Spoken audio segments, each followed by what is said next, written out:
who's gonna fix the boat? Life, oh life, there's nothing to fear from you, life. Let me know if I can be of any help, life.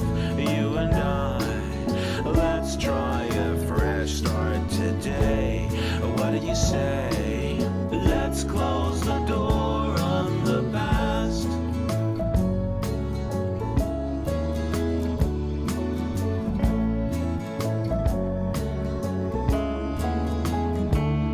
So we swim, and it is in so many ways just a little trick to keep our heads above water. But now I'm not afraid anymore. Life, oh life, there's nothing to fear from you, life. Let me know if I can be of any help, life. You and I, let's try a fresh start today. What do you say? Let's close the door on the past. Oh life, there's nothing to fear from your life. Let me know if I can be of any help, life. You and I, let's try a fresh start today. What do you say? Let's close the door on the past.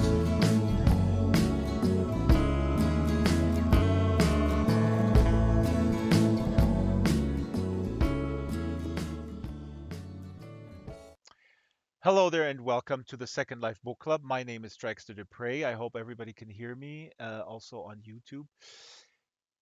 This is the the anniversary show. We've been doing this book club for 3 years. We started in April 2020.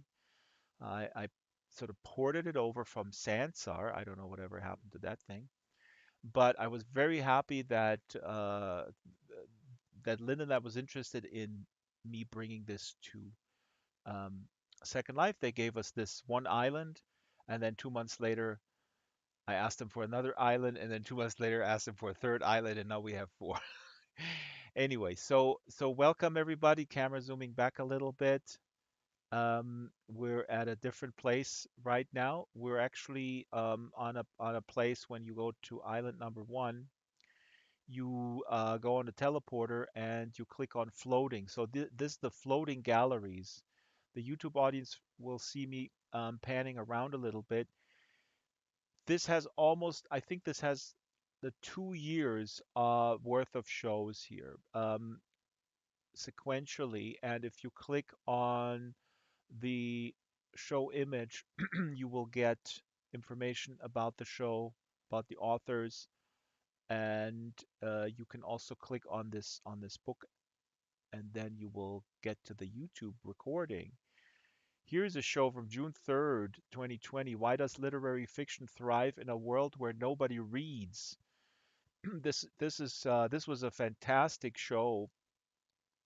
You know what? Let me walk over. We can walk over that together. Sorry if I bump into people because I'm streaming myself because Isabel abandoned me.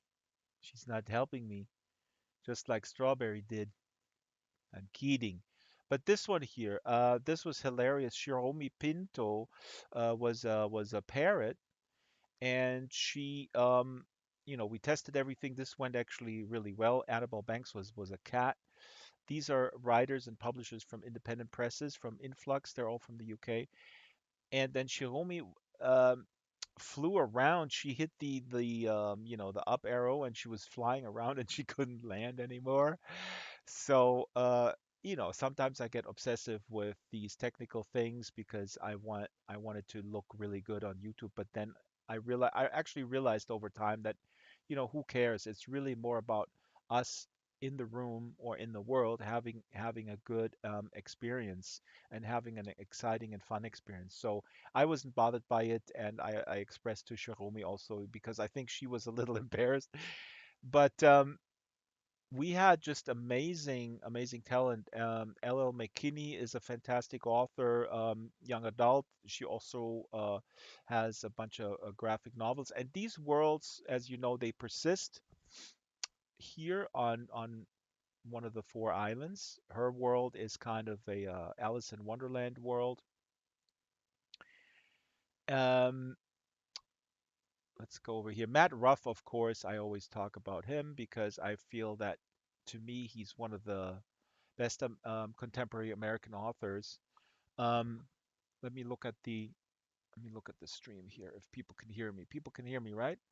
So Matt Ruff is coming back.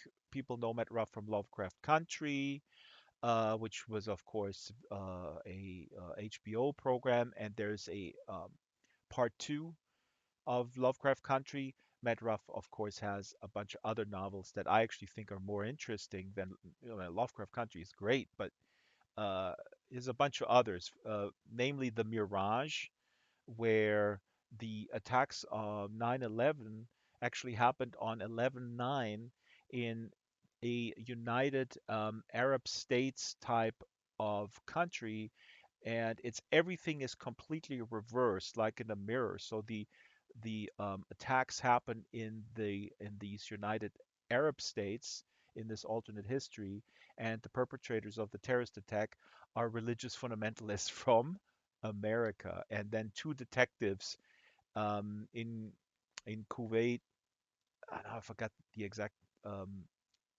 part of the country, but they're trying to investigate this and stuff. So just randomly just walking around. There, by the way, is also a here. Look at this. I used to do these titles: fantasy literature versus the golden age of TV.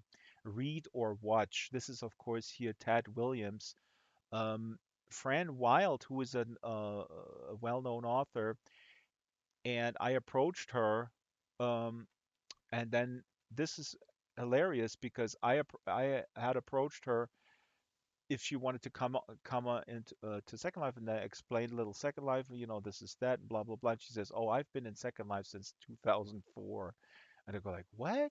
Yeah, yeah, under a different name, but don't tell anybody. So I'm not gonna tell you guys. Um, Ted Williams, of course, the greatest fantasy writer that ever lived. He's still alive. Ever lived? Who says stuff like that? He's doing really well.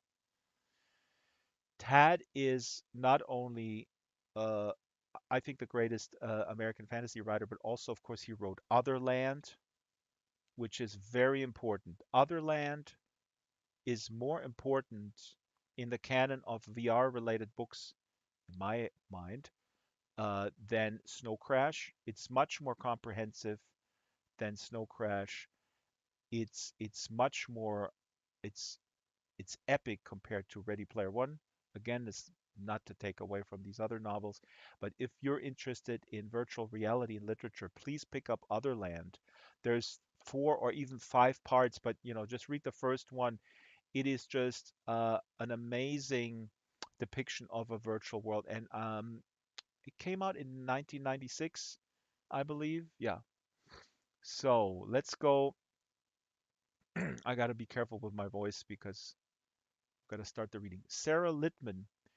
Sarah Littman is coming back. Incredible young adult author. Her themes are uh, young adults and technology.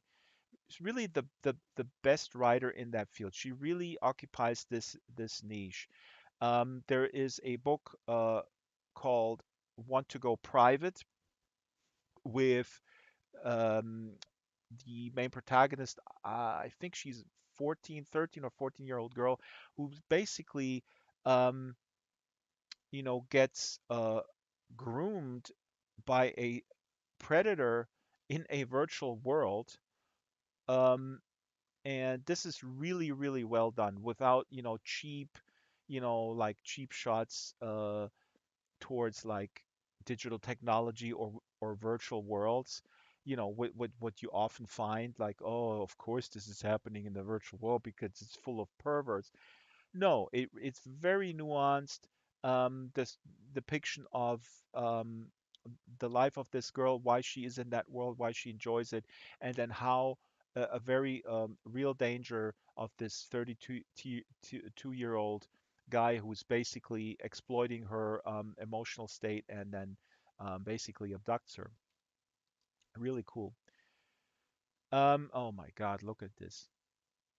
Look at all these. Don't you guys have reading anxiety?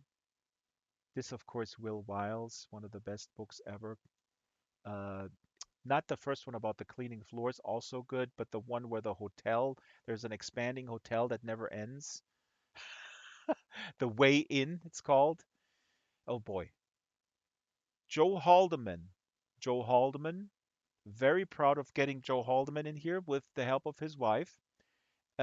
Joe is, of course, the author of many, many books, and his most famous book is, and Stranger knows it. Which one is it? It's The Forever War. Absolute classic, absolute must read. Nobody has really surpassed or done anything better in the depiction of the madness of the military-industrial complex in a sci-fi context. The Forever War came out 1974. Cory Doctorow, he's coming back. Charles Yu. Charles Yu famously said, Charles Yu is, of course, National Book Award winner for Interior Chinatown. Interior Chinatown is a fabulous book. If you put a gun to my head and said, which Charles Yu novel would you take to a deserted island, I would, of course, say How to Live in a Science Fictional Universe. It's beautiful. And today we will hear this short story. It's a novella. It's an hour. It's about an hour long. The Last Girl on Earth. Charles Yu is just amazing. As people may know, he writes for Westworld, the TV show. I've never watched it, not because I think it's crap. As you know, I'm ideologically opposed to watching television, making little fun of myself. But Charles Yu famously said that being on the book club was more fun than being on the Daily Show with Trevor Noah. Okay? Right? And he didn't say that because of me, he said that because of the audience. No, he just said the experience of um yeah, of being on a program with engaged listeners and people who are really interested. Again, I mean, it's a very different format. On the Daily Show, you're there for 5 minutes, and the host does not pretend to have read your book. I mean, they're too busy, and that's completely fine. I think Trevor Noah is a good interviewer. Uh, Jonathan Lethem, another one of my favorite American authors. We have too many American authors here. What's going on? Charles Jeffrey Ford, very good. Here, Samit Basu from India, fantastic author. God. Oh, somebody's coming. Who are you? Hello? I don't see names today. Oh, Kati Roska, hello. Um, Now let's go the circle of life. I'll pick out two more. And by the way, this is not there's some other islands floating over there somewhere where that continue this gallery. Oh, we're almost back at the beginning. Here we go. But yeah, just discover those. And we're not completely finished. This project, it was just too much going on. So it's not the full 3 years. Kovari Matavan, um, from India, now living in Ireland for for the last 30 years. A fantastic book, The Tainted, about a love between um, an Indian woman and an Irish soldier who was stationed there in the 20s. Unbelievable. Here, of course, Simon Stevenson. Again, I'm picking out the famous ones. What I'm actually really most proud of with the book club is that we managed to mix, uh, you know, famous and accomplished authors with newcomers. So I'm just now, I mean, I feel like I'm pointing out all the famous people, Um, Famous in the sense that they have recognition, and in the case of Simon Stevenson, his book Set My Heart to Five is already optioned for a movie directed by Edgar Wright and all this kind of stuff. Very, very humble person Simon is, but there's no. I'm doing this kind of randomly now because the beauty of this concept here with the book club is that it's not just focusing on current releases and big releases, but on any anybody that approaches me and that I find interesting, or that I approach because I hear about them and I approach them and they say yes, so they're booked. It's interesting because over the 3 years I have been contacted a few times by large publishers and publicists that wanted this to be a vehicle to promote their books, and that's completely fine. That's their job, actually, job of the publisher and the publicist to find outlets. And I said, this is a labor of love. I'm not getting paid here. Uh, and then actually somebody said, oh, I'll find ways to monetize. And said, I don't want to monetize this. I actually want to have the freedom to talk with people without this kind of pressure and really focus on books in a very eclectic, omnivorous way that I enjoy and that I feel my audience will enjoy. And I'm the conduit to for these books, basically. Um, and I'm not interested in monetizing this in the sense that then I find myself having to feign interest in like, I don't know, just picking a random example of some famous comedian and his stupid memoir or something like that. I'm not a big fan of autobiographies, but God, I'm getting off tangents. I'm going to talk about it next time. There's an there's an autobiography by Pauline Butcher, who was Frank Zappa's secretary from 1969 to 71.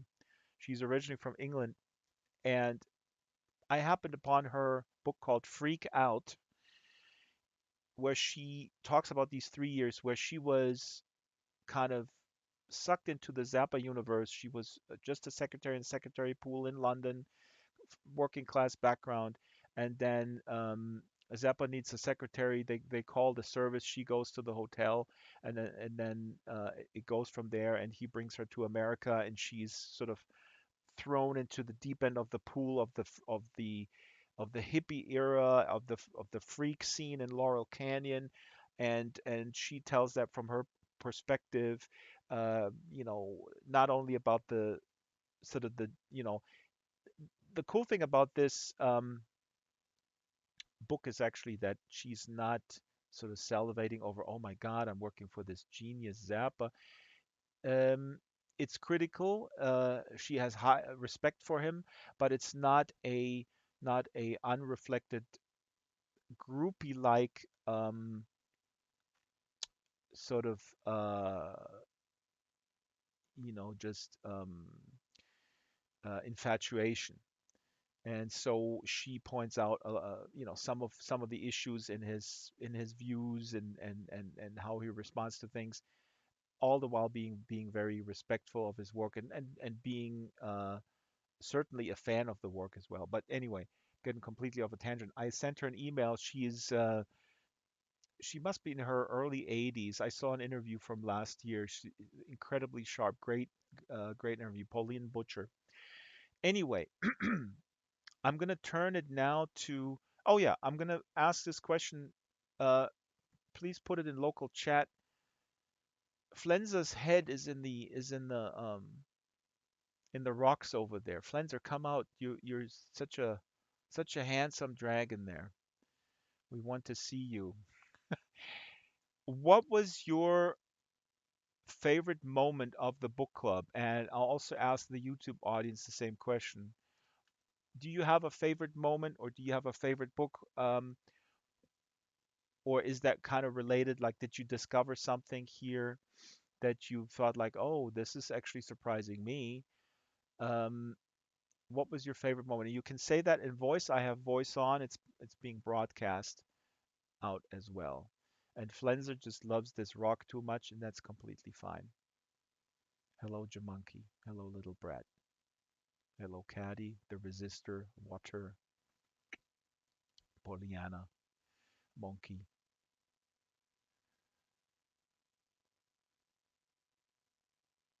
Now, Stranger is also looking at the rock. I would look at the rock as well. Water loves fish. Anybody else with a story? Oh, yeah, Isabel is here too. Hello, and Teddy and Elian. My favorite story is when a author who shall not be named is actually a wonderful person, and it turned out to be a great show. This was a show where we were grieved actually. Strawberry was still running the camera. Um, it was pretty brilliant because I left scripts on it. The guy threw us all off the sim. But anyway, this author almost caused me a heart attack, and as people know, um, I'm sometimes it's frustrating when you have to go through the tech stuff all the time, again and again and again, especially because we do a lot of tests beforehand. But this author showed up on time for the sound check on Discord. We use Discord to have clean voice. She showed up, and then I said, "Okay, are you in Second Life?" And she goes, "Oh, yeah, right. Where do I download the software again?" Yeah, and that was 15 minutes before the show started. Ah, we have a latecomer here. So again, I'm asking the question, hello, Lily Lal, come a little closer. Lily Lal brought a friend. Come closer, and I'll ask the question one more time. What was your favorite moment on the book club? And I'll also ask Flenser one more time to show his wonderful dragon self outside of the rock. That would be awesome. Lucy McKnight, Dead Relatives, Little Brett. That was her favorite book. That is really cool. That's creepy horror stuff, short stories, and with high literary, sophistication, not the cheap stuff. And Nino Kipri. Now, Nino Kipri is actually amazing. And Nino Kipri, what was embarrassing, where I embarrassed myself, was I loved his book Finna, and I kept mispronouncing his, and I should refer to them as they because that's their preferred pronoun. So Nino's book Finna, which is about this crazy multiverse IKEA, that's the second book of this duology, right? So Finna, we were talking about Finna, and I kept, uh, I think I kept pronouncing it Finia. Sorry, Finna is actually the first one of the Littenverse novels. So Littenverse is Littenwald is the is this fictional IKEA type chain store, and in Finna, the what happens is that customers, I don't know if you guys were here, this is just really just an amazing premise, where the customers disappear, right, and they get sucked into sort of a parallel universe of a parallel Littenwelt, and they can't get back. And I think, if I remember correctly, the story starts where a little kid in the store goes to the manager and says, "My grandmother is gone. She disappeared."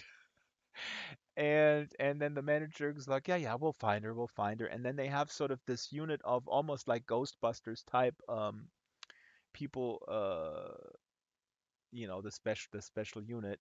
They have to go in that Littenwelt store and go through these different multiverses to find these missing customers. And they go through, I think they go through the toilets and stuff like that.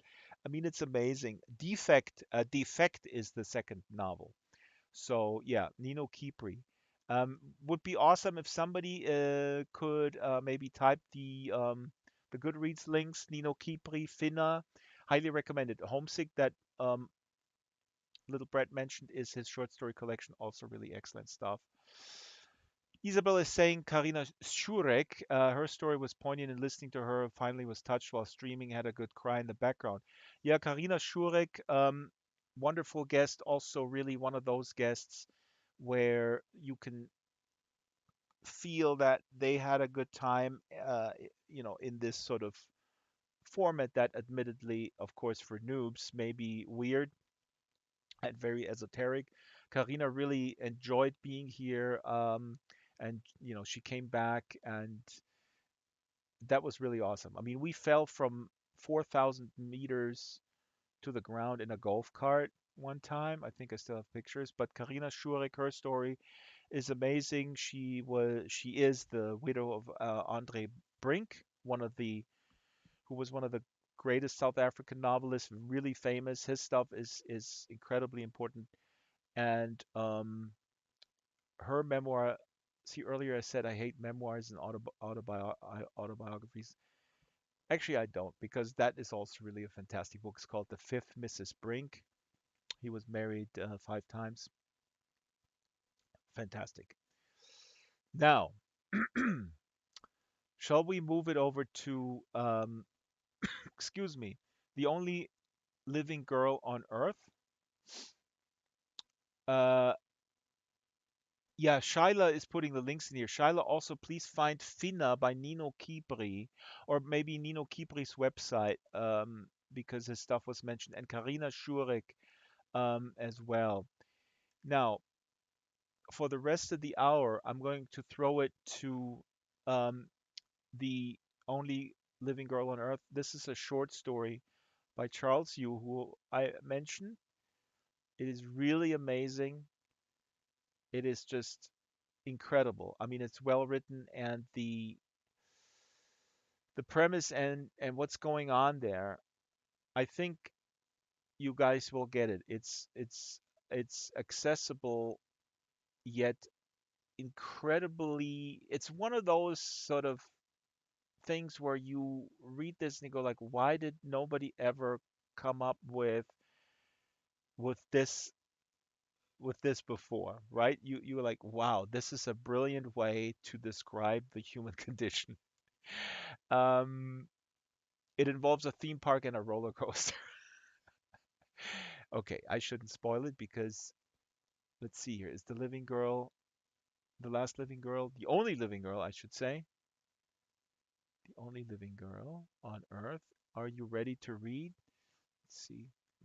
Step her up to the thing here. There we go. She's new. I just hired her. Oh, Dex is saying something here. Dex, sorry. Dex saying the snake in the book question, as I seem to attend the book club when the giant snake comes. Yes, Dex. The giant snakes is Shadow, our friend from Australia, a wonderful guy. Sometimes he gets upset a little bit and he has to log off and then he comes back. And he's really a wonderful, uh, you know, valued member of this community that I'm always trying to be good to him and not upset him. He sometimes gets upset, and we need to be, I think, sensitive to his needs. And yeah, he likes to ask that question. And one time, actually, he asked me, and I never answered that. He asked me if there's a book in me that I thought that was really cool. I never answered that question when he asked it.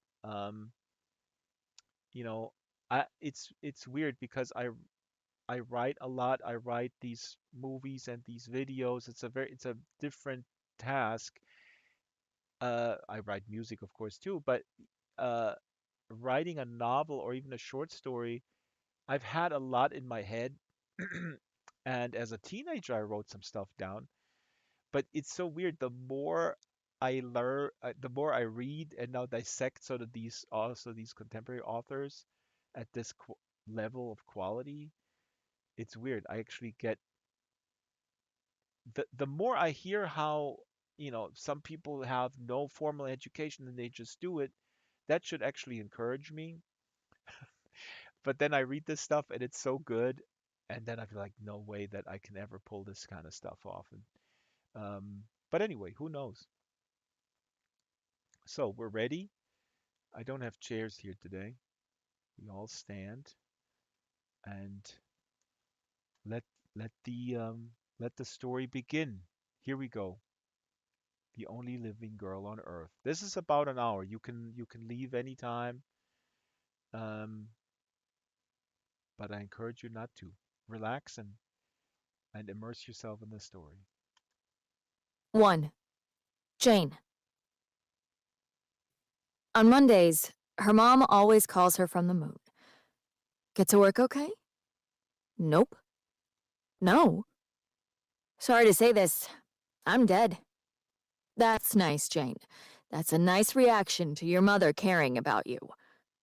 Like, really dead. Super dead.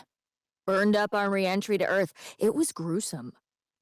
Someday you're going to feel bad about this conversation. I already feel pretty bad about it. I'm serious.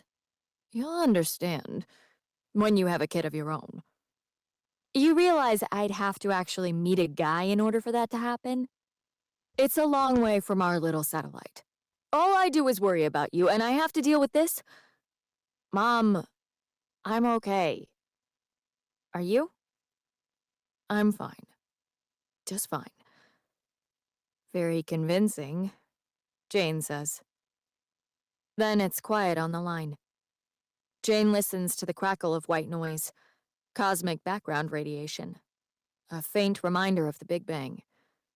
A single event 13.7 billion years ago, working itself out. From Monday to Friday, Jane lives here, 240,000 miles from her mom. It's a weird distance, not cosmic, not even galactic, just far enough. The size of the local situation, radius of their private little system. Today marks the middle of the off-season. 3 months since the last of the tourists packed up and shuffled off to various subdivisions on Europa. It'll be another couple months before the cycle begins again, early birds trickling in. Until then, weeks of solitude, broken up by occasional stragglers, bargain hunters, retirees on cut-rate packages looking for a hot meal and a clean restroom. Come to Earth, the looping promo video says. Jane wishes she could turn it off, but the remote's broken.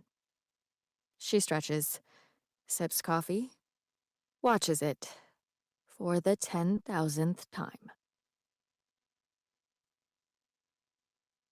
2. Gift shop. Come to Earth. Yes, that Earth. A lot of people think we're closed during construction, but we're not. The gift shop is still open for business. Admittedly, it's a little confusing.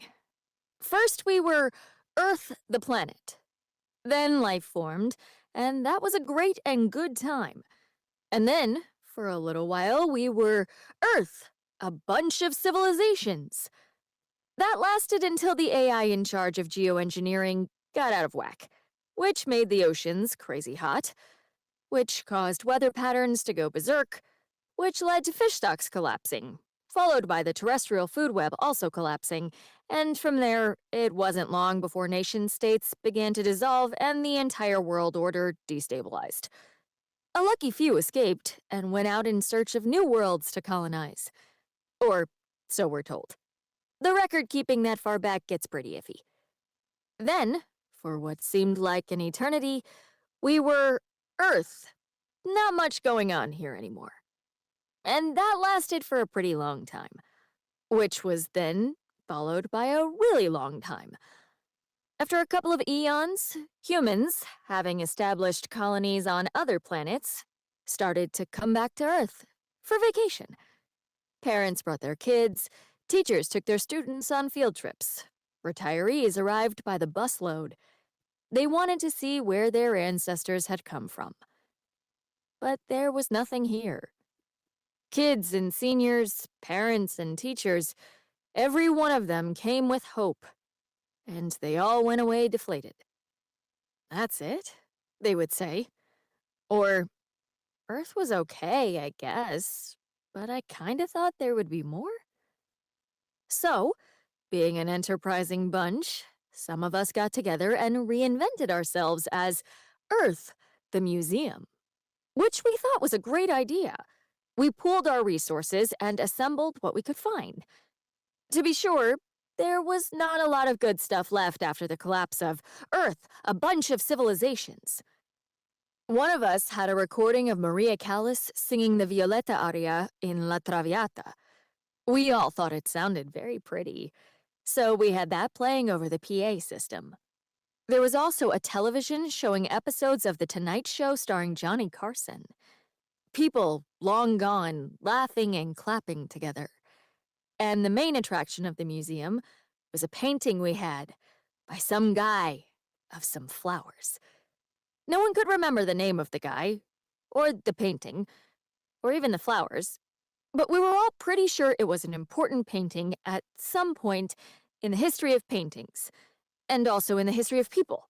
So we put that in the biggest room, in a wing of the museum called Early Cultures, located by the elevators on the second floor, near the restrooms. But parents and teachers, being humans, and more importantly, being descendants of the same humans who messed everything up in the first place, thought the whole museum was quite boring. Or even very boring. And they would say as much, even while we were still within earshot. And we could hear them saying that to each other, about how bored they were. That hurt to hear. But more than that, what was hurtful was that no one was coming to Earth anymore. Now that it had been scaled back to what was, in all honesty, no more than a small and somewhat eclectic collection of, well, stuff. And who could blame them? After the collapse of civilization, education has just never been the same. Nowadays, by the time kids are done with their 5 years of mandatory schooling, they are 8 or even 9 years old and more than ready to join the leisure force as full-time professional consumers. Those with money, anyway. The ones who could afford to, having long ago scattered to far-flung regions of the cosmos. Wherever they are now, they have continued this tradition from their days on Earth. Credit accounts opened, spending tracked, constantly earning points in their lifelong loyalty rewards programs. And humans do love their rewards programs, especially those humans who are rich enough to be tourists coming back here to Earth. Eventually, one of us realized that the most popular part of the museum was the escalator ride. Although you would think interstellar travel would have sort of raised the bar on what was needed to impress people, there was just something about moving diagonally that seemed to amuse everyone. And then one of us finally woke up and said, well, why not give them what they want? We did some research on the computer, and also in the few books we had left, and the research confirmed our hypothesis. More than anything else, even loyalty rewards, humans love rides. So, Earth, the museum, was shuttered for several years while we reinvented ourselves, developed merchandise and attractions, things we're naturally good at. And after a long while, we were able to reopen as Earth, a theme park and gift shop, which did okay. But before long, we realized the theme park was kind of a hassle, really, since our engineering was not as good as we thought. We kept making people sick, or in a few cases, severely misjudged G-forces. And word got out among the travel agencies that Earth, a theme park and gift shop, was not fun, and actually pretty dangerous, leaving us no choice but to drop the theme park portion, which is how we became Earth, the gift shop, which was all anyone ever wanted anyway, to get a souvenir to take home. We do have some great souvenirs. Our top-selling items for the month of October. 1. History, the poster. A colorful poster showing all of the major phases of human history, from the age before tools through the short-lived but exciting age of tools, to the, yawn, age of learning, and into our current age, the age after the age of learning. Comes in standard, 24 inches by 36 inches, or expanded, 30 inches by 42 inches. 2. War, the soundtrack. Take a journey through the history of armed conflict, a 3-minute musical interpretation of the experience of war, with guitar and drum solos. And for karaoke lovers, sing-along versions with lyrics in a dozen Earth languages. 3. Science, the video game. All the science you need to bother with. Almost nothing to learn. So easy, you really don't have to pay attention. Ages 3 to 93. 4. Art, the poster. Beautiful painting of a nature scene. Very realistic, almost like a photograph. Depiction of cool, flowing water, very wet-looking water, and lots of green. Green was a big color back in the day. Many of Earth's plants were green. 20% off if purchased with History, the poster. 5. God, a mystical 3D journey. 22-minute DVD, never before seen footage. Comes with special glasses for viewing. 6. Autumn in a bottle. Sure, no one can go outside on Earth anymore because it's 170 degrees Fahrenheit and the atmosphere is poisoned with sulfur. But who needs fresh air when there's laboratory-synthesized autumn in a bottle? Now comes in 2 cents, mist of nostalgia and fresh pine. 7. Happiness, a skin lotion. Experience the emotion of happiness while also being moisturized. From the makers of Adventure, a body spray. Other strong sellers for the month include Shakespeare, the fortune cookie, which can also be purchased as a ringtone, t-shirt, coffee mug, or keychain. And, for the wee ones, Psychologically Comforting Bear, a talking stuffed animal that teaches children 4 key ethical and philosophical concepts about mortality and suffering, in a cheerful male or female British accent. Extra concepts sold separately. And coming for the holidays, get ready for the latest installment of Earth's greatest artistic work of the 20th century. Hero Story, A Hero's Redemption, and Sweet Revenge. A computer-generated script based on all the essential points of the archetypal story arc that we humans are hardwired to enjoy. Which brings us back to our original point. What was our original point? Oh yeah, Earth, the gift shop, is still here. Not just here, but doing great. Okay, maybe not great, but okay. We're okay. We would be better if you came by and shopped here, which is why we sent you this audio catalog, which we hope you are listening to. Otherwise, we are talking to ourselves. Earth, the gift shop, the brochure.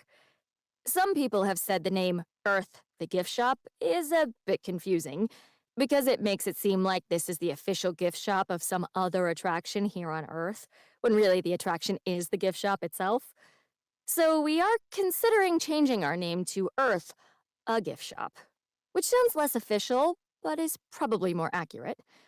Although, if we are going down that road, it should be pointed out that the most accurate name would be Earth equals a gift shop, since, basically, if we are being honest with ourselves, we are a theme park without the park part, which is to say we are basically just a theme, whatever that means.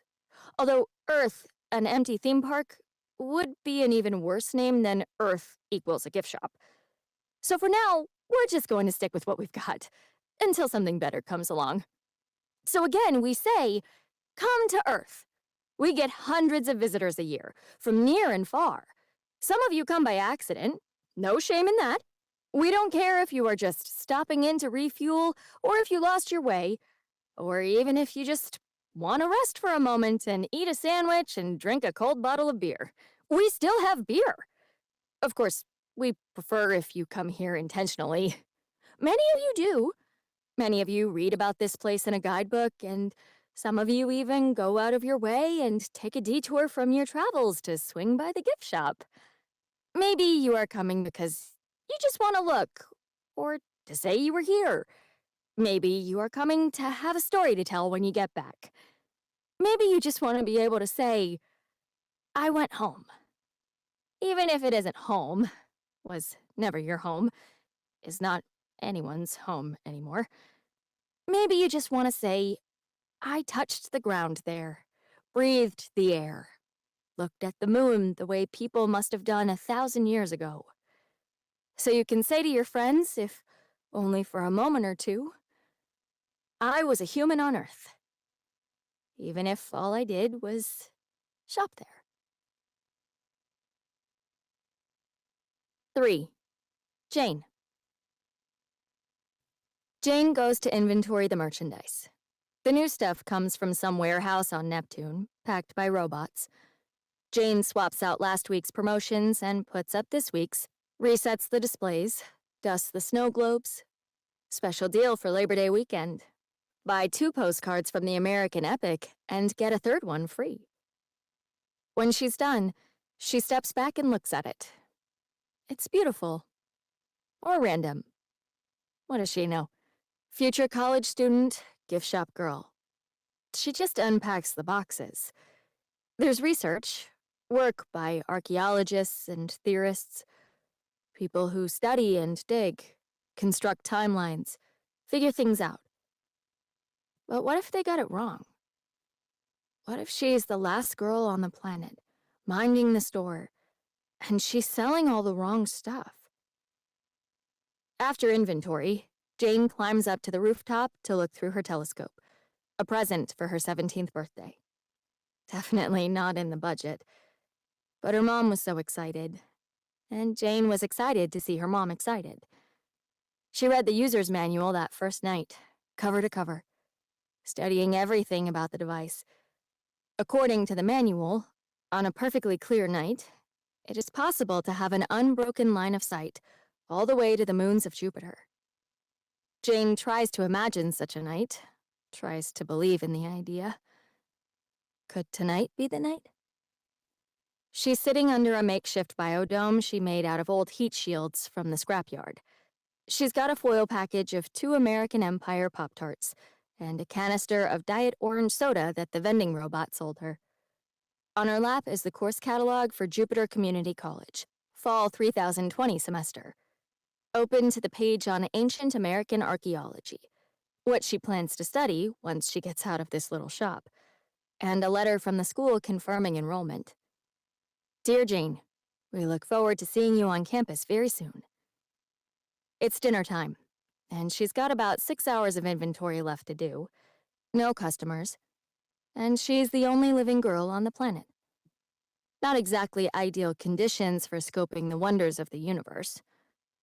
But she looks anyway. Checks to see if her dad, of all the places in creation, might just happen to be standing right there. Right in exactly the spot where she's pointing her skinny little telescope. Right at the end of her needle of vision. Her needle pointing out into the haystack of empty space. She scans the skies.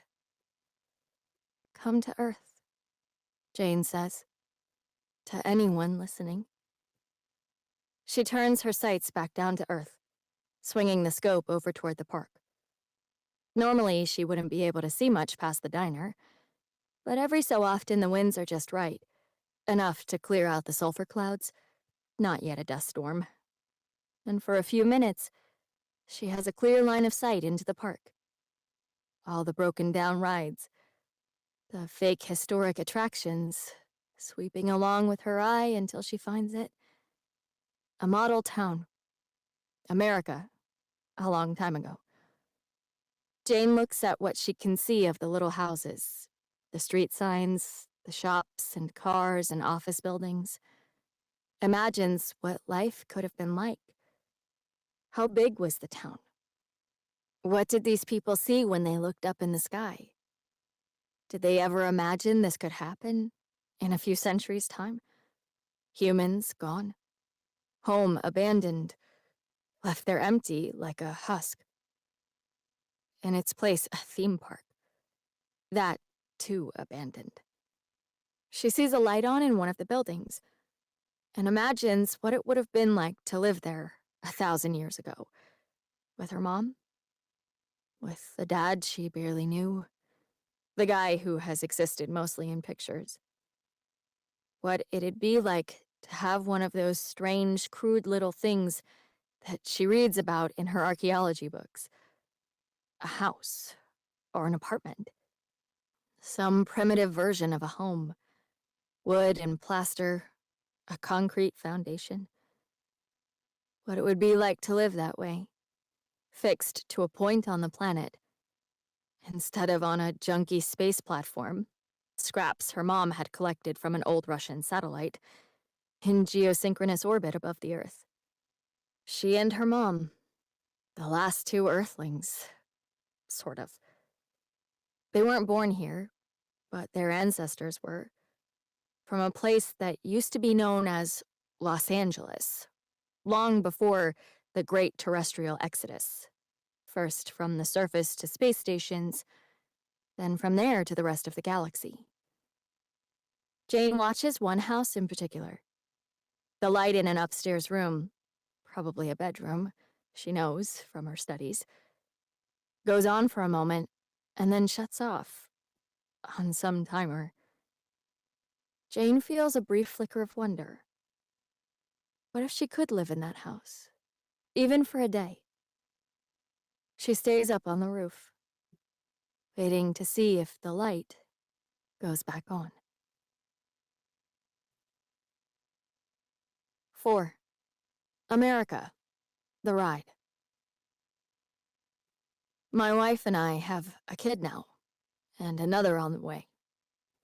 And the idea is, the hope is, we are at least in a technical sense adults. We always assumed we would have known more, accomplished more, that by the time we got to this point in the ride, we would have turned into different people, better people. That was the idea. That was the hope. The voice says, "Welcome to America, the ride. For your safety, please stay seated and keep your arms and legs inside the vehicle. And please keep your attention focused in a sideways direction." The voice is telling us the proper way to enjoy this, which is not to look back. Because looking back is the easiest way to get hurt. Or worse, to convince yourself that you want to get off. It's also not proper procedure to look forward, no matter how tempting it is to do so. We sit facing west while our tram car moves north. And we do our best not to look in the northerly direction, although we are encouraged by what we feel to be a subtle, gentle, but unmistakable angle of incline in the track below us. We are moving up a slope, building towards something, to a higher place. Some of us worry about what this means. Some of us worry about whether an upslope now implies a downslope to come. But some others of us say that it doesn't have to be so, that we are not bodies in flight, our arc through the sky pre-carved by gravity. We are on an engineered system, an amusement, a transportation. This was designed by our best human minds, assembled by our best hands, and constantly improved by our innovation and creativity. There is no reason to assume that there must be a high point to it all, that we will eventually have to convert all of this elevation and potential energy into speed and kinetic energy, that what we are storing thermodynamically must eventually be given back, paid back like an entropic or economic debt. The voice reminds us again to keep our hands and feet inside at all times, and to keep our eyes looking sideways, at the sweep of history, which we are a part of, which is what we paid for, half price for children. Although as they grow, they will eventually turn into full fare passengers, and we worry about the mechanics of how that incremental fare will be collected, whether we will pay it for them or they will pay it themselves, whether we will still be around. The sweep of history, having this unspoken feeling of forward and upward momentum while being entertained, all of that goes into the ticket price. And the voice of the woman who narrates the ride, she reminds us that it is our purchase of these tickets that makes the ride possible. We are the customers, but we are also the underwriters of this entertainment. We are consumers of this experience. We are tourists in our own creation. "We're moving," our daughter says, clapping her hands in excitement. "Let's go! Where are we going?" She is not a baby anymore. Our wife starts to cry. How did that happen? Our wife says. She starts to turn her head back, hoping she might still be able to see the point in the track where our baby turned into a kid who could say things to us. But we stop our wife from looking back, reminding her that the voice will be angry. Our car moves down the track. We are picking up speed. We are approaching a house. Our daughter asks us if that is our house, and we say we aren't sure, but something tells us that it is. We are headed for a collision, but then a set of double doors opens and we find ourselves inside the living room of our house. This feels like home, we say to each other. But we also hear other people around us saying it, and for the first time in a long time, we are aware that we are not on this ride alone. In fact, there are other families in the neighboring cars just ahead of us and just behind us, sitting so close we could reach out and touch them if we wanted to. We look up ahead and see that it is all families, all the way down. This tram being an endless procession of small car units, all of us connected by the central drivetrain powering the ride, subdivided but linked, having our own versions of the same experience. There is a lot of murmuring now as we hear a lot of us saying, "Is this home? Where are we?" And we start to wonder what we are exactly, whether up to this point our definition of we has been too small. But just as we are starting to wonder about how large we are as a group, the nature of we, and the mystery and the wonder, and the pluses and the minuses of it, we hear someone say, "I don't know about this." We have an I among us, and everyone turns to see if they can figure out who it is. But just as that happens, the tram uncouples from itself and breaks in two. And one part of us goes off on one track, and the other part goes off on a different track. And the uncoupling happens again and again and again until we find ourselves alone, together, as a small family unit. Moving in our single transport vehicle, on our own ride, wondering what we are missing out on, what other riders are getting to see. Now we wish we had paid more attention at the beginning of the ride, had not been listening to the voice telling us to keep looking sideways, at the murals and the dioramas and displays of the ride's retail partners. But it was hard not to get swept up in the sights and sounds. They make it so easy to be carried along. We did not even have to move. Just take out our ride-issued vintage credit cards and hold them near the edge of our car in such a way that they could be swiped through the point-of-sale devices installed every 50 feet along the ride. Millions, billions of transactions occurring every instant, so that we could instantly own a part of this experience, if we wanted to have souvenirs of all types, cultural, historical, hats and glowing wristbands, and cups with crazy straws. It was part of our duty as riders to help support the sponsors that make the ride possible, and it allowed us to participate, each according to our means and personalities. We passed through the house, seeing our living room, our 3 bedrooms and 2.5 bathrooms, our kitchen, and we exit back out into the light, and what we see is 1,000 different tracks, or 1,000,000, or 400 million. The ride is broken. Our son says, and we say, "Hey there, when were you born?" In the house. Our son says, You guys seemed really freaked out about something, and I didn't want to bother you. So I've been quiet for a while. and he doesn't seem too hurt. Already so grown up and used to being the younger kid. And although we feel like we just met him a moment ago, he has been with us for some time now, and we already love him. He is 10, our son, and we look at his hair and his nose and his shoulders and we admire him. Our daughter, now 13, seems to have known he was here all along and is waiting for us to catch up. What are you looking at? We ask our new son. Cars? They're nicer than ours, we say. Our car is old, huh?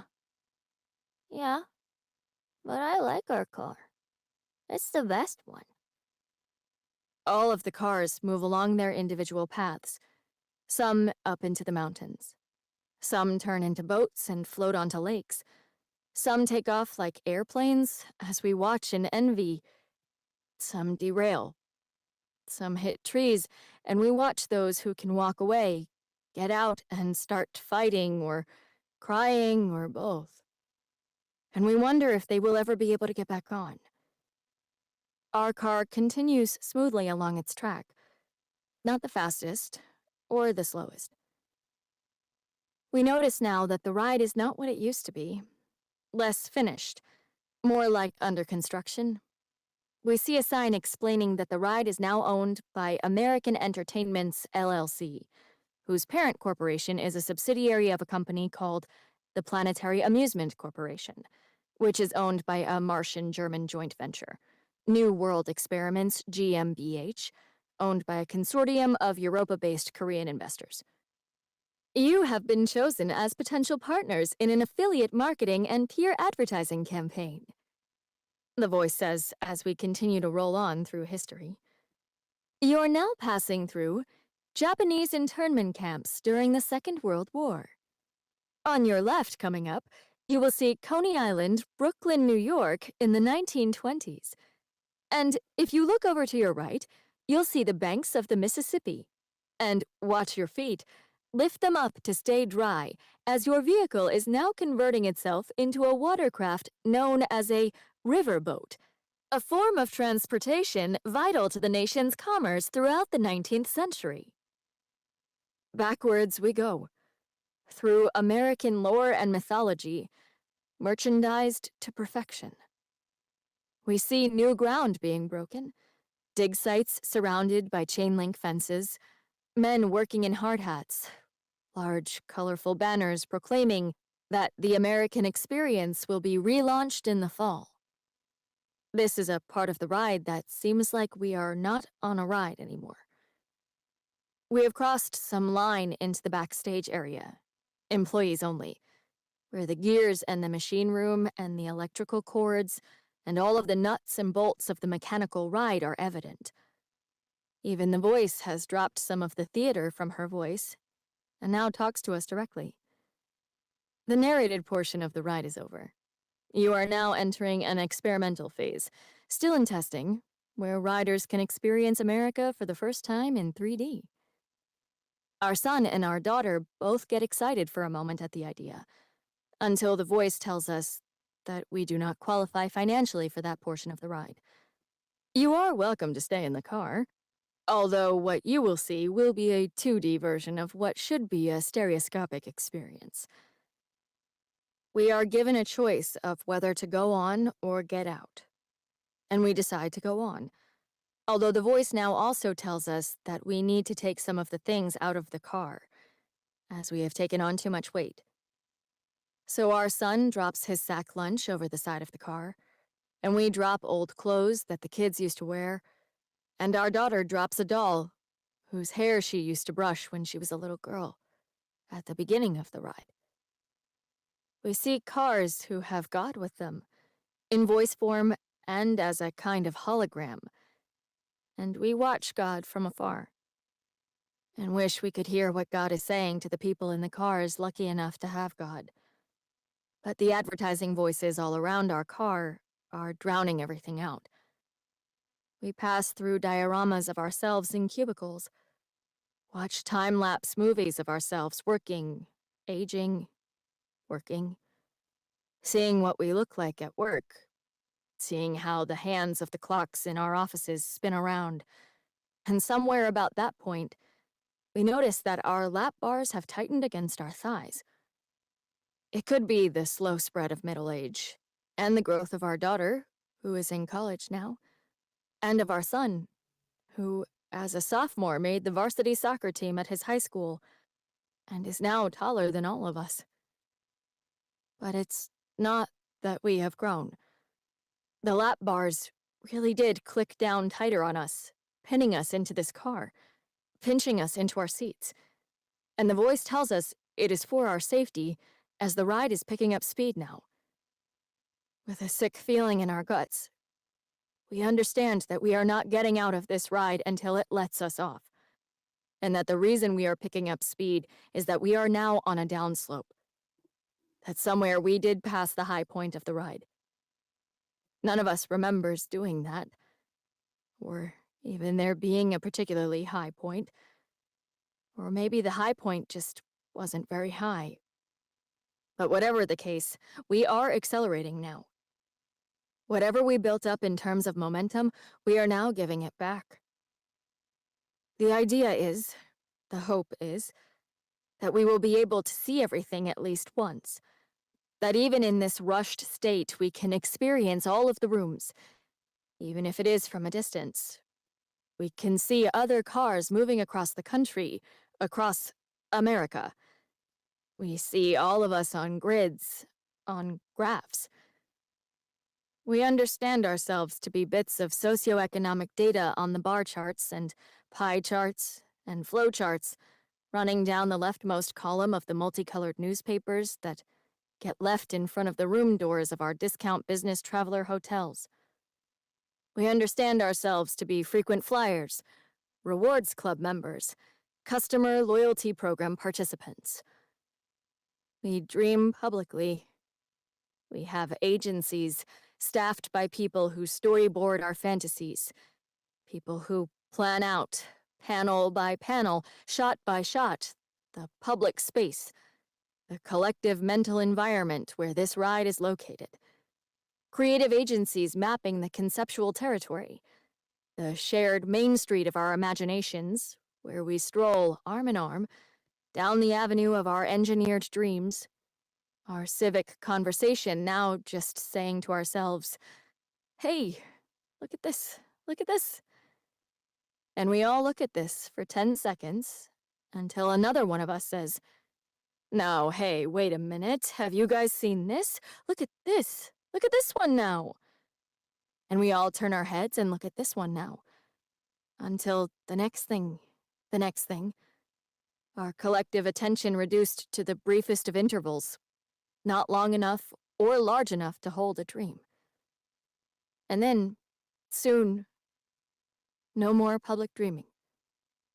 Just expertly conceived narrative products designed to keep us inside the car, looking out the side, murals painted in 2D to give 3D illusion of movement, the sweep of history that we have purchased, that we are part owners of.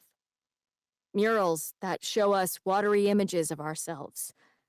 Murals with frames around them to give off the feelings of nostalgia and tradition and affordable luxury and forward progress and special times and beer and friends.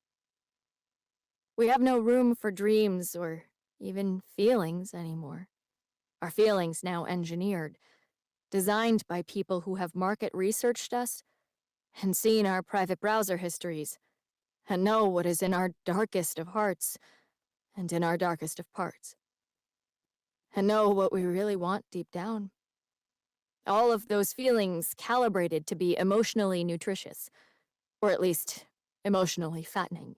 Calorically dense psychosocial experiential sustenance, allotted into our feed troughs, constituting our collective body, so that we are what we consume, and we consume what we are, so that we are a loop, closed and tight and perfect. So we stay focused on what has been laid out before us, moving room to room. We have to admit sometimes, in the middle of a sentence, we hear ourselves talking and we become terrified at the sound of our own voice. Still so strange and dumb after all these years. Occasionally, we wish we didn't have these kids yet, and that we could go back to the days when it was just us, and all we had to worry about was just not falling out of the ride. What kind of snacks we would eat. What souvenirs we would buy. We admit to ourselves that we wish we didn't have either of them. Not because we don't love them, but because we love them too much. We see ourselves on the in-ride camera, taking pictures of us that we will be able to purchase for $29.95 per print at the end of the journey. Pictures of ourselves at an earlier time. We are looking at our family, all sitting together. Now where are they? Where have our kids gone? We search desperately for our daughter, search desperately for our son.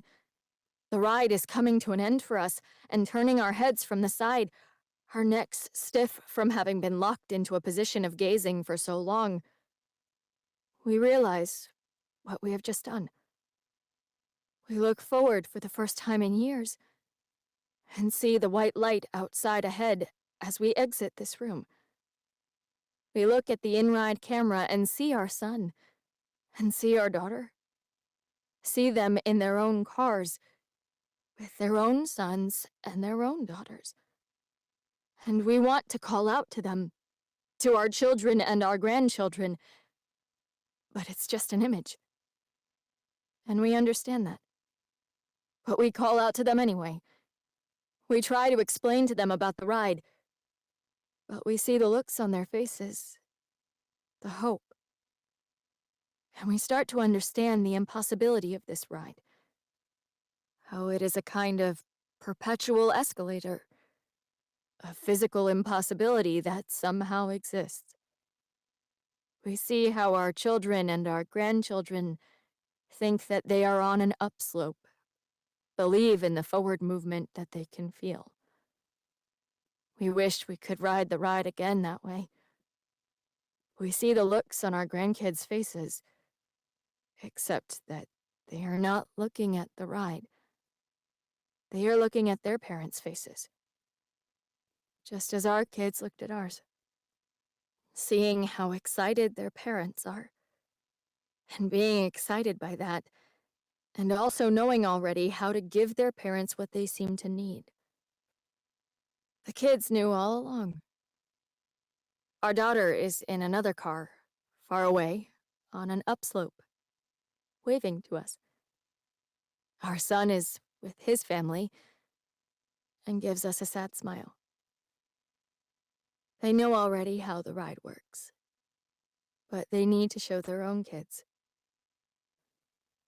The idea is, the hope is, we don't know how those sentences were supposed to end.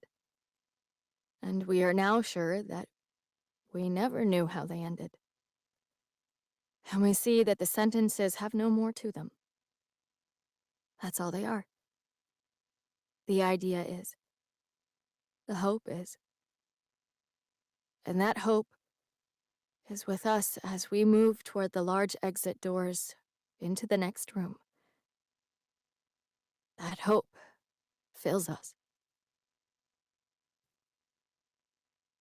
5. Jane visits the park. At the beginning of my last week on Earth, possibly ever, a little rocket ship comes crashing through the clouds, skidding and sliding and scaring up a dust storm, and finally stopping about 100 yards from the shop. I put on my envirosuit and go out to see what it's all about. The little ship's escape hatch pops open, and out steps a guy, possibly my age or close to it, and an older dude who looks just like him. Matt Jones and his dad Marvin, they say, by way of introduction. I say, Marvin as in Marvin the Martian? And Matt laughs a little. But Marvin laughs just a little too hard. And that should be my first clue that these two space cowboys are not your average tourists.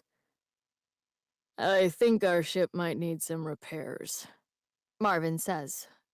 And I take a look at the small electrical fire melting the anti-gravity compressor, and I say, "Yes, sir, Mr. Marvin Jones.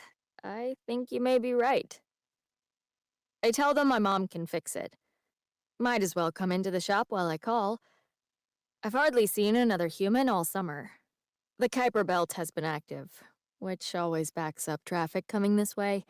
And on top of that, there have been flashy electrical storms on Io, all of which adds up to a very slow summer here at the home planet.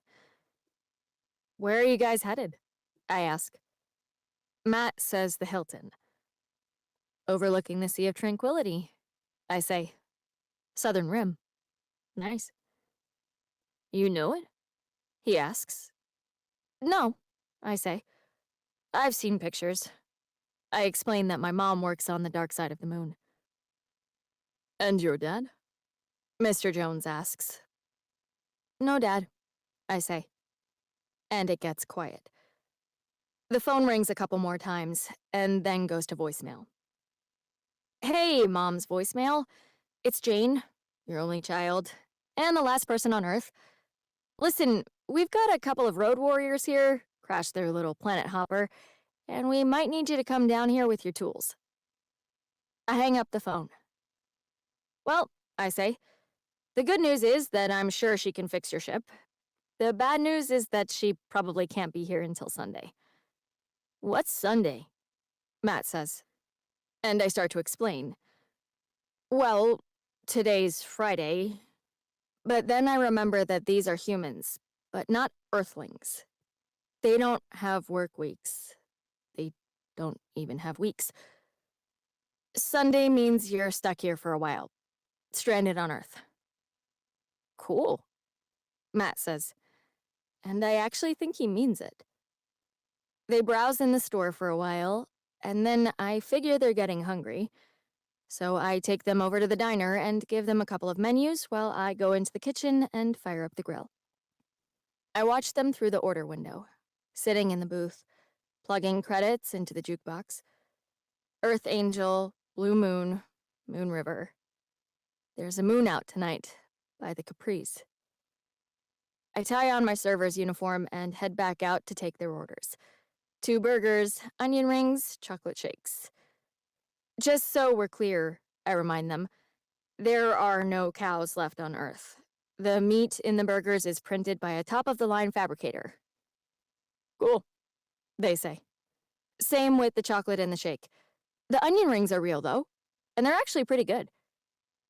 I print them a couple of burgers, and print one for myself, too, and then decide to wash it down with an egg cream. So I have that, while they drink their fake shakes. We all sit and look out the window at the past. I explain to them about the park, how it's been shut down 10 years.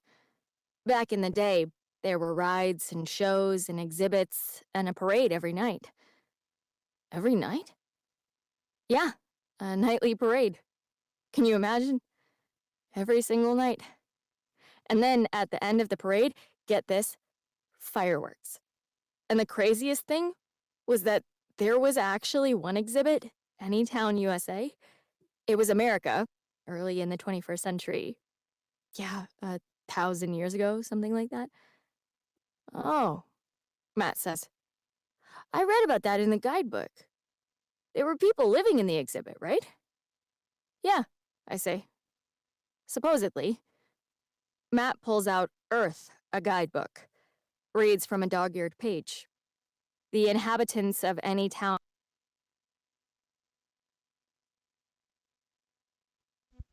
Uh-oh. No way. Ah, my friends. I think the last girl living on Earth has possibly just crashed. Ay, ay, ay, that is regrettable. Now let me try to bring this back. Um, I cannot promise that this works because this may be a bigger problem as I'm operating this by myself. Bear with me. Now, I hope I saw that Birgit Bloom left because she felt it triggering. I mean, I felt the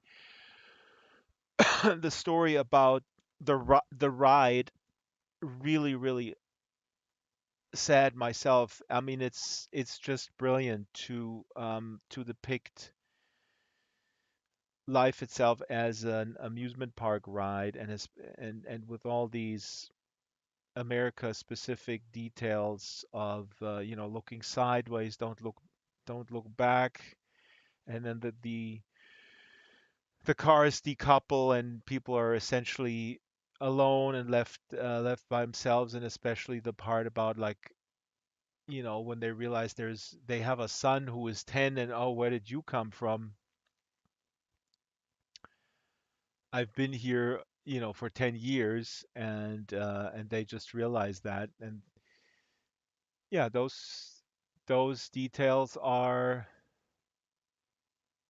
very sad,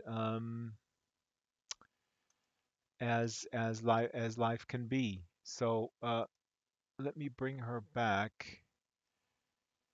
And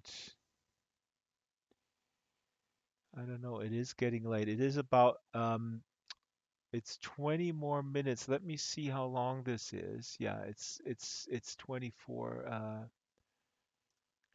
minutes still. I hope that people let me know if you like for me to continue this, not for me, but the last girl living on Earth. Um, it's just absolutely brilliant writing in my opinion, and uh, Charles Hugh is really one of the best writers that we have, one of the best that we had on, and he's coming back as well. His National Book Award winning book is Interior Chinatown, and like I said earlier, what I actually like better is How to Live in a Science Fictional Universe. Pick up that book, folks. This is Get back literally to my room. about time travel. Before going to sleep, I call my mom. Oh, here she's reading Mom? again. Yeah? Yeah, hold on. Is that Nothing, spot? I say. Okay. I miss you. She's calling her mom. This is after the visitors have been fed, and let's continue. I'll see you soon. If she has to work, why not follow me to Jupiter? Plenty of jobs there. If she doesn't like the crowds, then one of its moons. Close enough that I could come home from school on the weekends. We could go to the mall, the movies, restaurants, like normal people. I go heat up a Hot Pocket in the manager's office for a late night snack. Hot Pockets remind me of my dad, because they were the only thing he knew how to cook. So when Mom was off working late, this is what my father made me for dinner. Where is he? Last seen in the Kuiper Belt, collecting scrap and minerals. Was he smashed by an asteroid? Crushed by space trash? Or maybe he was sucked into a wormhole. Out of this universe and into another one. One where he has some other life. Some other family. Some completely new rules for space and time. My distant dad. Even if we could see him, somehow spot him in the heavens, we'd be looking at him in the past. The light carrying information about him reaching me now would be old light, out of date, would tell us nothing about him today. And yet, Mom, still holding on. Her life with him has ended. She just hasn't chosen to receive that message yet. A little after 2 in the morning, I wake up to hear someone stomping around on the roof. I can guess who it is. I get into my suit, climb up there with a small flashlight in my mouth and a baseball bat, just in case. But when I get up there, it's not Matt. It's Mr. Jones. Hey, he says. Oh, hey, I say. He says, you were expecting Matt. And I say, yeah, kinda. I tell him I'm very sorry, and the customer is always right, but motel policy is that he can't be up here. He goes to climb down, then pauses at the ladder and says, "Can I ask you a question?" I say, "Sure." "Have you ever been over there?" He says. And I say, "Over where?" But I know what he means. "You know," he says. "The park." Yeah. No, I say. And he says, "Seriously? Why not?" And I tell him it's locked. And he says, "But surely you must have a key." And I say, "Well, yeah. I don't know. I think there are robots guarding it." And he says, "But aren't you curious?" And I say, "Yeah, of course. But I mean, it's an amusement park. It's entertainment," I say. He says, "Exactly. That's why it'd be so awesome." I'm not sure I follow. He says, "Yeah, you do. It's a story, but not just any story. It's the one that humans, given the chance, wanted to tell about themselves for the future. It's our origin myth." "More like a fantasy," I say. And he says, "Same thing. Plus, don't you know, Jane?" I say, "What?" He says, "You learn things about people from their fantasies." I say, "Maybe so, Mr. Jones. I remember one thing I don't miss about humans. The male ones can be creepy. Whatever. He'll be gone by Sunday morning." "Yeah, well," I say. "I'm leaving soon." I tell him that I'm off to college on Jupiter. He says, "All the more reason to see history while you can." That night, I dream about what it would be like to have lived there, in some Disney version of civilization, to have lived in a bubble. Physically, culturally, psychologically, for their whole lives. They didn't know better, even the adults. So what is it? How did they keep them there? How did they never wonder? Some controlled environment, no doubt. Maybe they pumped in gas, kept them sedated, piped in music, like a soundtrack for reality. Or they knew, and still chose to stay. I imagine someday, when I'm far away from Earth, after Jupiter, after I've gotten my degree, and then maybe a PhD at a university in the Vegas system, I can come back here as an archaeologist, promoting my book, Earth, Your Next Vacation. Or Earth, Not as Bad as You've Heard. Or something like that. I haven't totally landed it yet.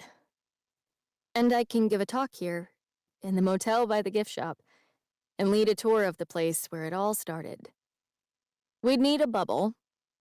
I could fabricate pieces in the warehouse, put them together into a dome. We could use the rover, assuming my mom can fix it, hitch it to our dome, a DIY tour bus. I can see them now, excited, taking pictures. And out of the crowd of faces, all eagerly listening to me speak intelligently and with great erudition about the cradle of human intergalactic society, I spot one face in particular. My dad. It's not easy to recognize him at first because, like a weirdo, he's got his envirosuit helmet on, as if he's still in space, as if he's just moving through. Just stopped by to use the restroom and grab a sandwich and just happened to catch the tour. But as I continue to give the tour, he's watching me with great interest, taking in all of the facts and histories that I'm narrating. And my dad, he has this look on his face, almost like he doesn't know me. But also, maybe like he's pretending to be a stranger, pretending to be a tourist just moving through my head, a visitor in my dream, so he can watch me from afar. And it also maybe looks like he's really proud of what I have become in this shared dream of my future. I feel like I'm still asleep the next morning when the phone rings. Jane? The voice says. Sounds vaguely familiar. Who's calling? I say. It's your mother, the voice says. And I say, oh yeah, I thought that was you. She says, what are you, drunk? You're 19. I say, Mom, come on. You know I don't drink. Plus, where would I get alcohol? We ran out of beer ages ago. I tell her I was just having a really intense dream. About Dad? She says. No, Mom, I say, only half lying. And I say, not everything is about Dad, you know. And I regret it almost as soon as the words start coming out of my mouth. And now I know we're either about to get into an argument, or she's going to start crying, or both. But then we're interrupted by banging at the door. My mom says, what was that? And I say, I don't know. I'd better go check it out. She says, be careful. And I say, okay, Mom. And I tell her I love her. And then I open the door, and it's Mr. Jones, and he is seriously freaking out. Matt's gone, he says. And he doesn't have to say any more, as we both know where he is. So this is how I end up going into Earth, a theme park, for the first time, at 6 in the morning, riding in a park pod with a strange grown man, looking for his 13-year-old son who has apparently run off with the other park pod.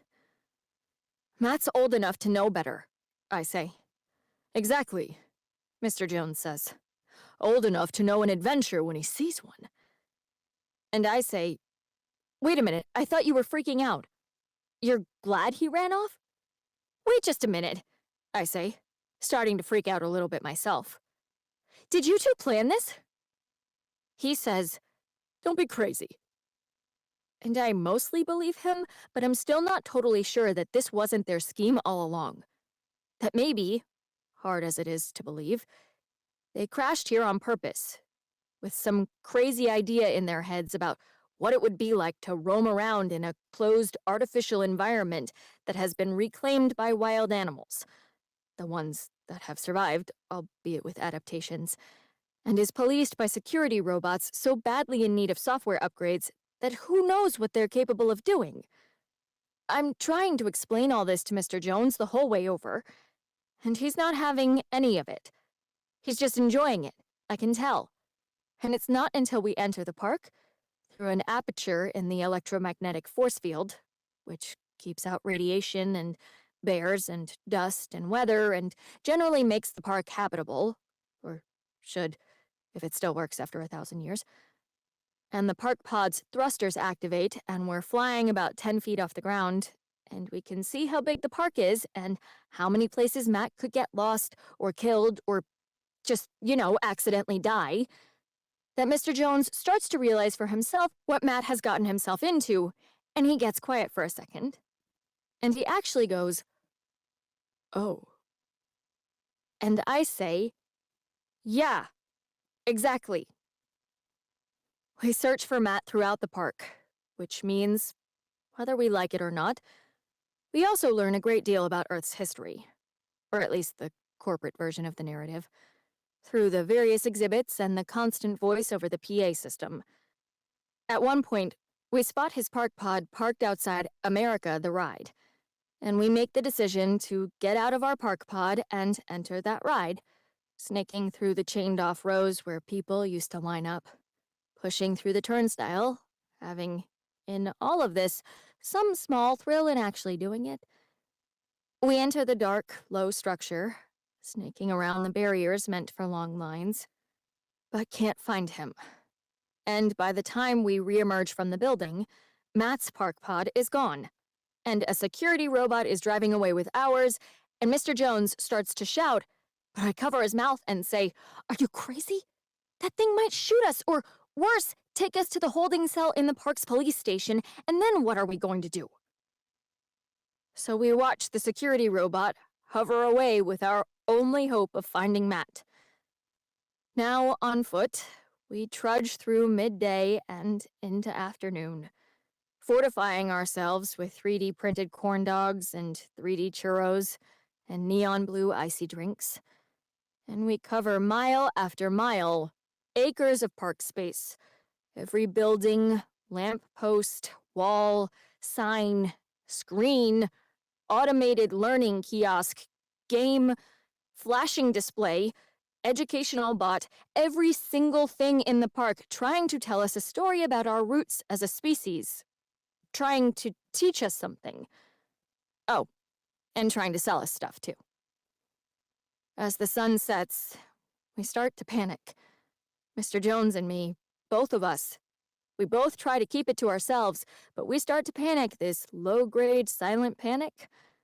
My mother will be arriving on Earth tomorrow morning, and she can fix their ship. But that's not going to be of much good to Mr. Jones if he can't find his son. And then the parade starts. And it's fantastic. A reenactment of some of Earth's greatest treasures. There are floats for all of the major cultural figures of the 20th century. And the fireworks are legitimately impressive. All the more so because they are rendered on a computer screen. Robots operate every aspect of it while we sit under a dome, enclosed inside the electromagnetic field, which, against all odds, seems to be working fine. I'm thinking that's actually kind of impressive. And then I see Matt, marching in the parade alongside the floats. We chase him down, and he's glad to see us.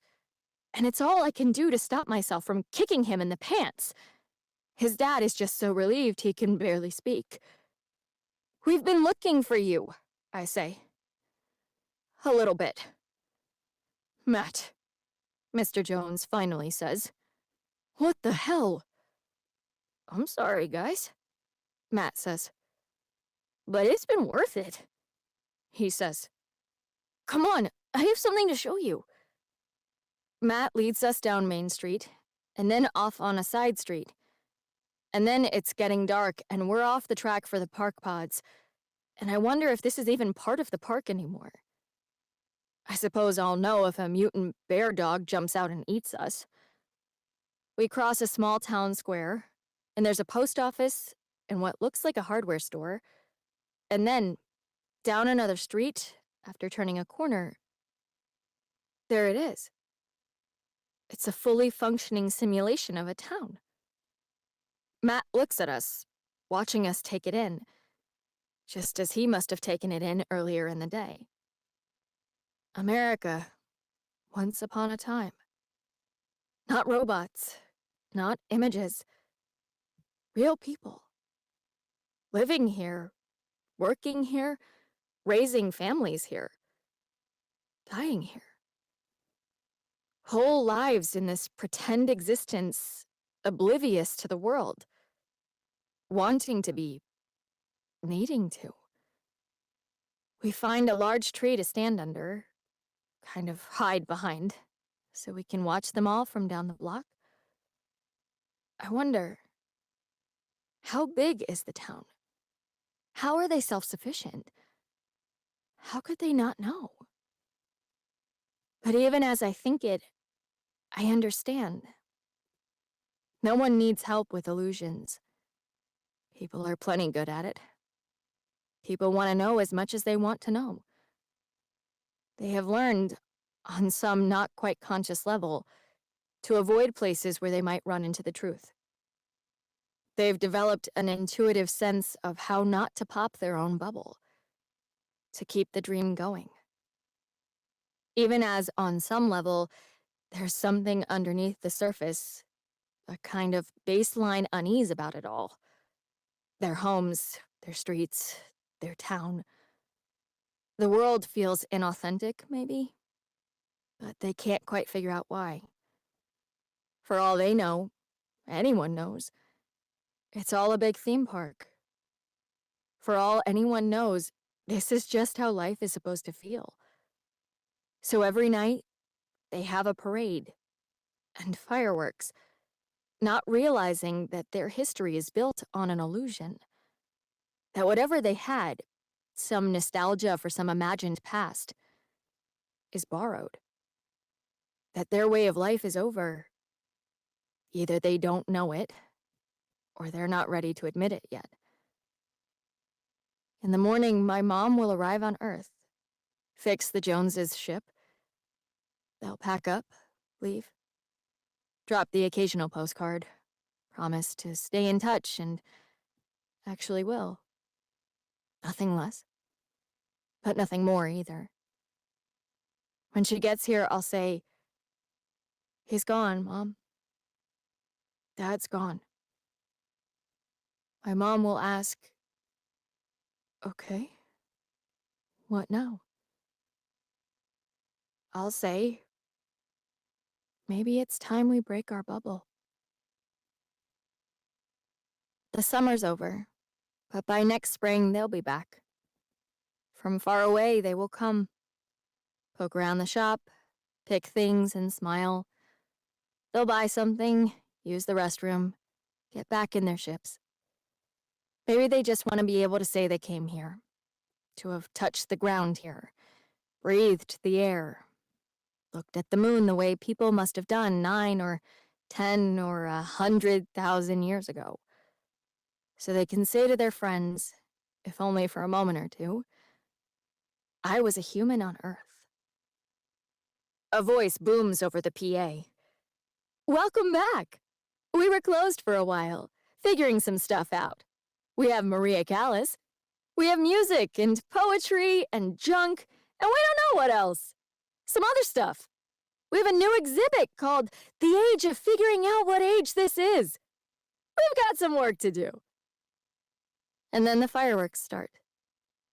For a little while, we're back in the Golden Age, the glory days. And I can imagine how good this life was. How good we humans had it, and didn't even know. For a little while, I enjoy the explosions. About the author. About the author, we know about the author. Thank you. Um, just amazing. I don't want to actually talk over this. This is the only living girl on earth reading, having read Charles Hughes' short story, The Only Living Girl on Earth. Brilliant, I think, and uh, poignant and deeply sad as well. Lots of food for thought. I think you'll find this story online, or you can watch the recording. It's just, yeah, it's masterful. Maybe it's time to pop our bubble and get off the ride and look forward instead of sideways. I will wrap this immediately, go to bed, and hope that my sore throat is not sore tomorrow. It's been very enjoyable hanging out with you guys, and for once, just listen to a wonderful story. Thank you, everyone, for coming. And I'll ping Birgit Bloom, who said that this was too triggering for her, which I can understand. I mean, it depends on your own story. Like I said, there's a deep sadness about you know the nature of the existence of life just passing you by, and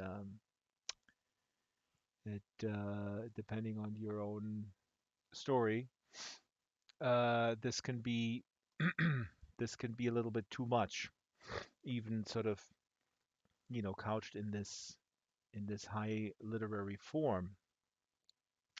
Anyway, uh, so next week, Dex is saying time to turn off the simulation. Indeed. Well, we're not simulated here. We're just let's exit through the gift shop. I'm walking over here because this is the next guest for next week, which is Angela Meyer. And Angela Meyer was here before, together with Laura Jean McKay. Is that her name? Yes. Um, she's coming along with a new book called Moon Sugar. Uh, Look it up. Her website, I think, is literaryminded.com or literaryminded.org. Let me look this up real quick. Um, and Angela Meyer is, yeah, another uh, literaryminded.com.au for Australia. So that is next week. Moon Sugar and one other novel she has in a bunch of novellas. Very talented author, also knows a lot about the publishing business, and maybe we'll get a little insight into what I say. This is a line I came up with, I think. Yes, I did. I give credit where credit is due, but I once said, and I quote myself, behind every successful artist is a spouse with health insurance. Okay, that's it. Thank you guys, and I'll be off playing us out on YouTube with a little tune. Thank you, Kitten. Shyla, if you wanna res a tip jar here real quick, please do. And people do tip, put stuff in the tip jar if you will. Um, that would be nice. Didn't think about that.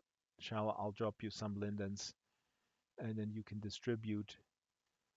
Um, yeah, book club every Wednesday. We've been doing this for 3 years. Kitten on YouTube. Thank you very much, Kitten, and everybody else watching. Hope you enjoyed this story.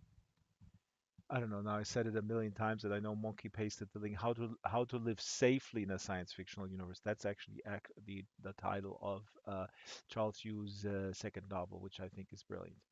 Again, not to take away from Interior Chinatown, but that gets a lot of play anyway because it won all these prizes.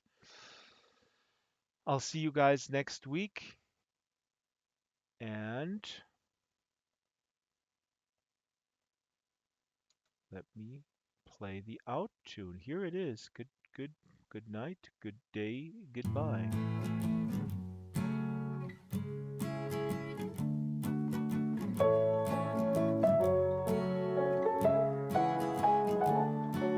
We're all thrown into it, one way or the other. We all try to steer it as straight as we can. Sometimes we collide with each other. Who is to blame? And who's gonna fix the boat? Life, oh life, there's nothing to fear from you, life. Let me know if I can be of any help, life. You and I, let's try a fresh start today. What do you say? Let's close the door on the past.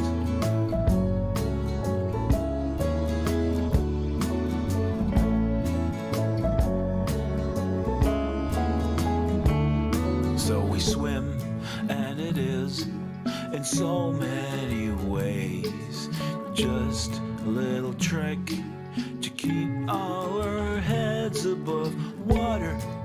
But now I'm not afraid anymore.